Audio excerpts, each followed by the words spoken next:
తగ్గిపోయి ఆ బాధ గురించి ఆలోచిస్తాను. వద్దు, నా పాపములు క్షమించన్నాను అనుకోండి, అలా కుదరదు. చేశావు కాబట్టి ఫలితం అనుభవించాలంటే ఇప్పుడు నేను చేసిన కర్మ గొప్పదవుతుంది. ఈశ్వరుడు గొప్పవాడు కాడు.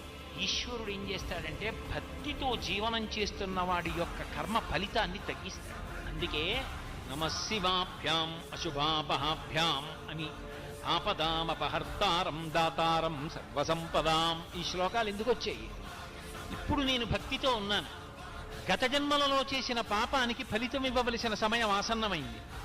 నేను గుండెలు బాదుకుని ఏడవలసినటువంటి పరిస్థితిని ఈశ్వరుడు కల్పించాడు. వీడిప్పుడు మారాడు, నన్ను నమ్మాడు, నీ చెప్పినట్టు బ్రతుకుతున్నాడు. కాబట్టి వీడి కష్టాన్ని తగ్గిస్తానని పాము తరవలసిన వాడిని చీమతో కరిపించి అది ఆయన శక్తి, ఆయన ఈశ్వరుడు. ఆయన అలా ఎందుకు చేశాడని అడగడానికి ఆయన అసలు ఎందుకు అలా చేశాడో మనకి తెలుస్తుందా? నాకే తెలియనప్పుడు